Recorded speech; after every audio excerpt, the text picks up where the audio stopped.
Big budget, big hype, big letdown. Meanwhile, 11 little indie games snuck onto your PS5 and started beating the giants at their own game. No pre-orders, no microtransactions, just good. Here are the 11 you actually need to know about. Okay, so picture this. A brand new game that looks like it crawled straight out of an old Game Boy from 1990 something. That's Mina the Hollower. And before you roll your eyes, this is made by Yacht Club Games. The Shovel Knight people, they don't miss. Here's the deal. You play as Mina. She's an inventor, she's clever, and she's got a whip. Her island is cursed, the lights are going out, and something nasty is creeping in from the dark. So down she goes, burrowing under traps, cracking that whip at monsters, collecting little trinkets that totally change how you fight. Now I went in expecting cute. I got something with teeth. Over 25 bosses, a whole map stuffed with secrets. There's even a fishing minigame because of course there is. And here's the part that genuinely shocked me. The price, $20, $20, most games charge you $70 and then beg you for more. This one just gives you the whole thing. No tricks, no nonsense. The reviews, warm, players, happy, and it runs buttery smooth at 60 frames. Look, I'm a grump. I expect to be let down. Mina the Hollower did not let me down. If you want a tough, charming little adventure that actually respects your wallet, this is the one. Easy win. Right? This one is weird. And I mean that as the highest compliment. Mouse. PI for Hire looks like a cartoon from the 1930s came to life and grabbed a gun. Black and white, hand-drawn, bouncy, rubbery, old-timey animation like Cuphead's grumpy uncle. And then, it's a fast, loud, first-person shooter. Yes, really. You play a mouse detective named Jack Pepper, voiced by Troy Baker, who is in basically every game ever made. Your job? Shoot your way through a crooked little city called Mouseburg. Wall run, grapple, double jump, and solve a mystery in between blasting rats with a Tommy gun. There are over 20 levels and a whole stack of goofy weapons. The soundtrack is all big band jazz, which honestly slaps way harder than it has any right to. Now, let me be fair because that's my whole thing. Not every critic loved it. Some thought the shooting got a little sammy. IGN gave it a 6, but most reviewers, they were charmed. It's landed solid scores and a big chunk of critics flat out say buy it. My take, the style alone is worth a look. Nothing else moves like this. It's not perfect. It trips over its own feet once or twice, but it's bursting with personality. Different is good. We need more different. Mouse delivers it. Okay, I need you to understand something. Cairn is hard. Not annoying hard. Hard, it's a climbing game. That's it. You play a woman named Ava and you're climbing a giant mountain called Kami that nobody has ever reached the top of. No guns, no monsters, just you. A cliff and gravity that absolutely wants you dead. Here's what makes it special. You control her arms and legs almost one at a time. You hammer in little metal spikes called pitons to catch yourself if you slip. You watch the weather because rain makes the rock slippery. And slippery means you fall. You eat, you sleep, you plan every single move. And when you tumble all the way back down to the bottom, oh, you'll be mad. I was mad. And then I climbed right back up because I had to beat it. This is from the Game Bakers, the studio behind Fury and Haven. They make strange, beautiful, brutal games, and this one really connected. It sold 200,000 copies in just 4 days. Critics called it one of the first great games of the whole year. So is it for everyone? Nope. If you want chill, look elsewhere. But if you want a game that makes your palms actually sweat, that makes reaching the top feel earned. Cairn is incredible. Respect the mountain. Turn the lights off for this one. Actually, maybe keep them on. Reanimal comes from Tertiary Studios. If that name means nothing to you, they made Little Nightmares, the creepy games with the tiny kids and the giant horrible monsters. Well, they're back. And somehow they got darker. You play two kids, a brother and a sister. They're searching a rotting island that used to be their home, hunting for their missing friends. Everywhere you turn there's something twisted, something hungry, something wrong. And it's genuinely unsettling in the best possible way. Here's the cool part. You can play it with a friend. Co-op horror. One of you takes one kid, the other takes the second. and you have to work together, solving puzzles, sneaking past monsters, rowing little boats through pitch black water. Get separated and good luck. It's built in Unreal Engine 5 so it looks gorgeous and grim at the same time. The monster designs, pure nightmare fuel. I mean that as a compliment. Now, it is scary, really scary. So if you scare easy, maybe don't make this your sleepover pick.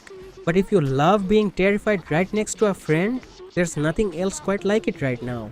Tarsier knew exactly what they were doing. This one delivers the chills, and it does it with style. Don't play it alone. Or do, I'm not your boss. Okay, deep breath, because this one got me. Mixtape is made by Beethoven and Dinosaur, the same folks behind the Artful Escape. And it is not an action game. There's no fighting, no bosses, it's a story, three best friends, their last night of high school, one final adventure before everything changes and they all go their separate ways. That's the whole thing. And somehow, it's pure magic. You bounce through their memories like flipping through songs on a playlist. 1 minute you're skateboarding, the next you're flying, then you're sneaking into a closet down theme park at night just to mess around. And all of it is set to real music. The Cure, Joy Division, Smashing Pumpkins, actual legendary bands. Now, here's me being honest. Like always, it's short. We're talking a few hours, and it's slow and quiet and full of feelings. So if you only like explosions, you're gonna be bored. But the critics, they adored it. Push Square handed it a 9 out of 10. Called it truly special. And yeah, I get it.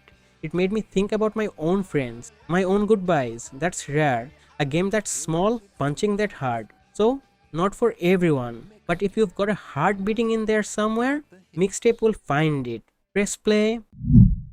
Okay, this one is tiny. And it made me feel things, rude. Fishbowl is a slow, gentle little story game made by just 2 people over 5 whole years. You play as a young woman named Aloe. Her grandmother has passed away and now Aloe is living alone, trying to handle work, chores, and a big sad hole in her heart. Heavy stuff.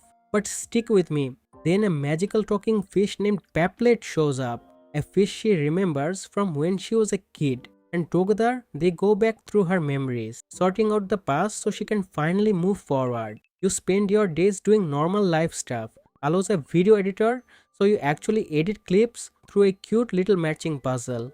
You make friends, you make choices. And here's something I love. There are no bad endings, no game over screen, just different paths depending on who you decide to be. It takes about 7 to 10 hours. The demo already earned a very positive rating from players. And the price? $10? 10? Look, I usually want explosions. This game has 0. And I still got a little misty-eyed. If you've ever lost someone or just felt lonely, Fishbowl gets it.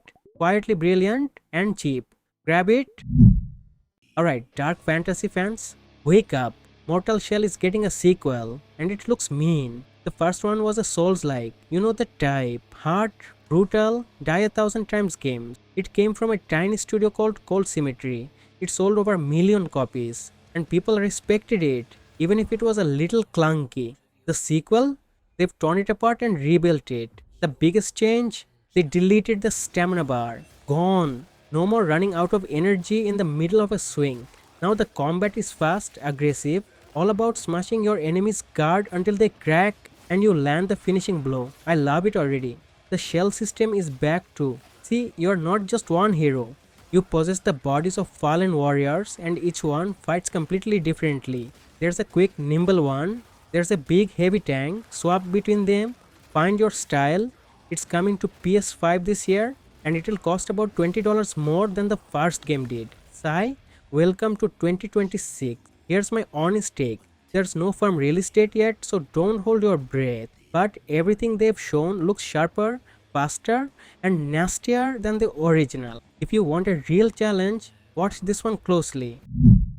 Okay, you have to see this one to believe it. Out of Words might be the prettiest game on this entire list. And here's the wild part. It's not computer graphics. Every single character, every building, every tiny prop was sculpted by hand out of real clay and filmed in stop motion, like those old claymation movies. A whole video game built like that. It's bonkers and it's gorgeous. The story? You play one of 2 kids Kurt and Carla, they've lost their mouths, they literally cannot speak, and they have to journey through a strange handmade world together to find their voices. Secretly, it's about young love and how scary it is to tell someone how you really feel. Now, here's the big catch, so listen up. This is co op only. You cannot play it by yourself. You need a friend either on the couch beside you or online. So, if you're a lone wolf, this one's not for you, sorry. But if you've got a buddy, people are comparing it to It Takes Two and Journey. That's elite company. It's coming to PS5, officially aiming for this year, though a few listings now whisper early 2027. So, patience. But something this handmade and weird, worth the wait. Oh, this one is devious. I can't wait. Grave Seasons looks like a sweet cozy farming game. You move to a charming little town called Ashen Ridge. You plant crops, you go fishing, you mine for shiny rocks, you make friends with the neighbors. Adorable, right? Wrong, because one of those friendly neighbors is a supernatural serial killer, and they're picking off the townsfolk one by one. So now you've got two jobs. By day, be a farmer. By night, be a detective, hunt for clues, snoop around, even break into people's houses, you little rebel. Figure out who the killer is before they strike again. And if you're too slow, the bodies keep dropping. Here's the genius part. The murder is random every single time you play. So you can't just look up the answer online. Every playthrough is a brand new mystery. And yes, you can even fall in love with the killer if you're into that kind of danger. Oh, and fun fact, it's published by Blumhouse. Yeah, the scary movie people. It lands August 14th on PS5. Cozy plus creepy is a combo I didn't know I needed. This might just be the sleeper hit of the whole year. Okay, lights off, deep breath. Ontos is going to mess with your head. This comes from Frictional Games. If you don't know them, they made Soma and Amnesia. Basically, they are the masters of slow, creeping, brain-melting horror. And Ontos is their brand new sci-fi nightmare. You play an engineer named Aditi. She's exploring a place called the Samsara, an old hotel built on the moon, sitting on top of a dead, abandoned mining colony. Spooky enough yet? She's searching for the truth about her missing father, and what she finds is so much worse than she expected. It's got that nasty body horror stuff, big scary questions about reality and what it even means to be alive, the kind of game that haunts you after you switch it off. They even got Stellan Skarsgård, a real Hollywood actor, to lend his voice. And here's the clever bit. There's no single correct way past a problem. You figure it out yourself, and then you live with whatever happens. Your choices actually matter. It's coming to PS5 this year, but there's no exact date yet, so settle in. Honestly, I scare easy. This one is gonna get me, and I'm playing it anyway.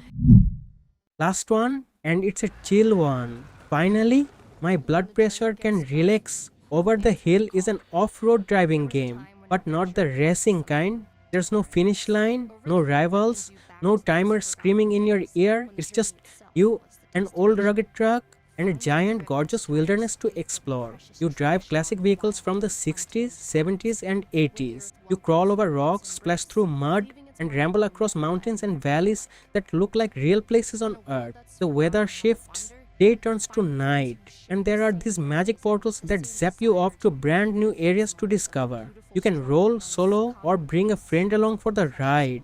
Finish little objectives and you unlock new rides, upgrades and paint jobs. There's even a photo mode for the show-offs. And get this, it's from the same folks who made Art of Rally, which was genuinely lovely. Over 1 million people have already wishlisted it. That's a lot of hype for a quiet little driving game. One heads up though, it hits PC first later this year, PS5 comes after that. So, console players, you'll be waiting a little longer. Annoying, but worth it, calm, pretty, stress-free.